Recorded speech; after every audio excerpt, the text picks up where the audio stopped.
Ashley here, also known as the HLE fan. I hope everyone had a great Christmas. I did, and get ready for the whole new year, and hoping that 2022 will be really good. It's been a few days since I um made a new video. Had a lot of videos lined up, but I decided I want to make a WWE video because it's been a while since I made anything about wrestling. Um, so this video is going to be about Seth Rollins, and for those who don't know, Seth Rollins is a wrestler, and I love Seth Rollins. He's one of my favorites, and I just found out yesterday that he tested positive for COVID, which I think is, to me, I think he's just playing because of his Twitter. I don't know. I think he's just playing. But if he does have COVID for real, um, my regards go out to him, to Becky, and their baby. Like, I don't want any of them to get sick, especially not their baby. So yeah, goes my heartfelt goes out to Seth Rollins especially because I love him. But anyway, this video is about his title reign in 2015. I just want to talk about his matches and rank them from worst to best. Because I thought Seth Rollins in 2014 and 15 was just the best. He was really peaking at the top of his career and really showing that he had all of it to be the guy in the company. But I do think the stuff right now with him being a Messiah is probably the best he's ever done in his career, and I hope they don't have him drop what he's doing right now because I think it's just really good. They've got to keep it interesting so people don't get tired of it. But I'm not tired of it. So I decided to rank all of his matches from worst to best in 2015, and he had he wrestled on 8 pay-per-views, so I'm going to rank all of the 8 matches that he had from worst to best. Okay, so coming in at number 8 is his match with Brock Lesnar at Battleground. Yeah, at Battleground 2015. Well, technically, this wasn't really a match.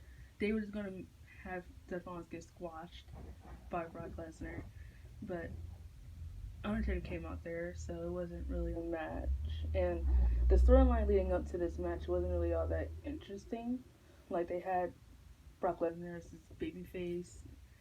Like, he did cool things, but like I didn't really care. Like, this is when I didn't really care about this match.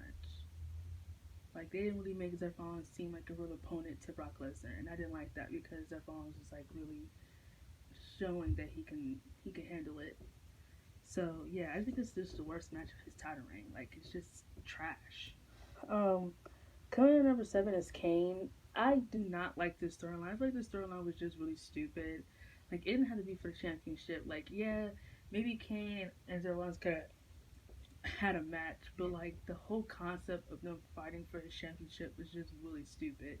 Like, don't get me wrong, the storyline was pretty funny, having them go back and forth bickering and having different opinions on stuff, but just them bringing back Kane and his whole scary montage is just, come on, like, no one's scared of you anymore, Kane. So like, and the fact they had Seth Rollins get scared is just like, really, this is the best you guys can do. Like, I feel this when they was like starting to like not try anymore with his title reign, when they had him go against all people like Kane. So I would say after Brock Lesnar, this is his second worst opponent.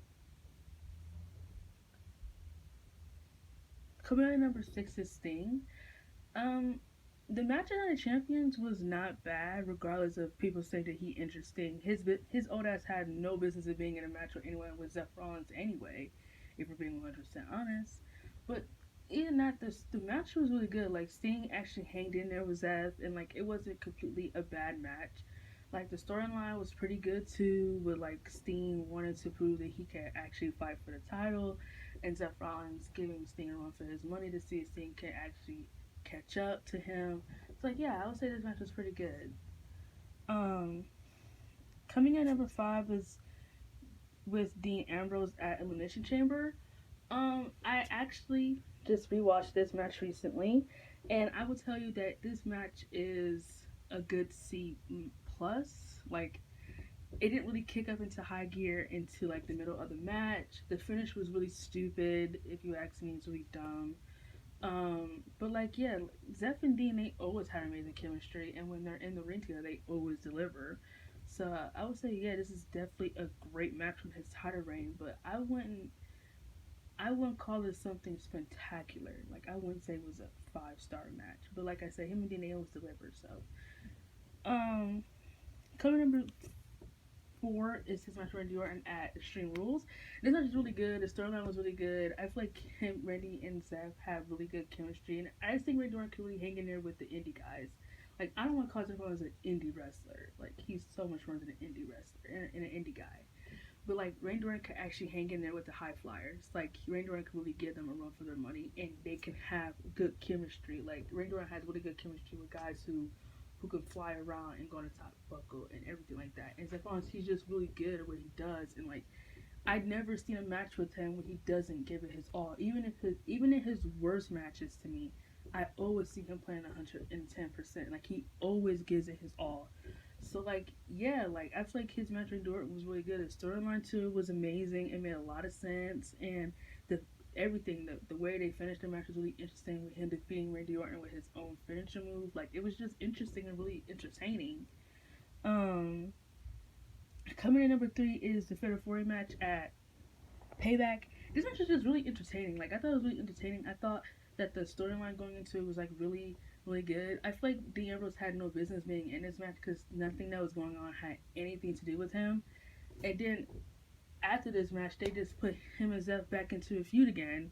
So like he had no business being in this match. I feel like it should just been a true third match between Roman Reigns and Randy Orton because they actually had a reason for getting payback on him. I guess Dean Ambrose, but they weren't even feuding at that time. He was just hanging around. So like I think Dean Ambrose had no business being in this match, but it was still a good entertaining match. Um, Coming in at number 2 was his match with John Cena at SummerSlam. This match was really really good. I thought the storyline was really good with John Cena like trying to like come at Seth Rollins saying that you don't have what it takes, or that you're nothing more but just Triple H's protege. You'll never be able to prove yourself, and like Seth Rollins just really proving John Cena wrong. I mean, yeah, regardless of the whole thing with Jon Stewart, I feel like if they didn't have Jon Stewart come out there, I still think Seth Rollins would have beaten John Cena by himself.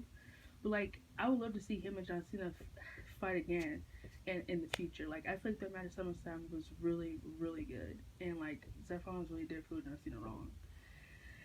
Coming in at number 1 is his match with Dean Ambrose at Money in the Bank. Now, I can't believe a lot of people think that their match at Elimination Chamber was better than Money in the Bank. I think you need to go back and rewatch their match at Money in the Bank because Money in the Bank, I think this is the best match of his entire title reign. I'm even going to limit to this is the best match of Seth Rollins' career.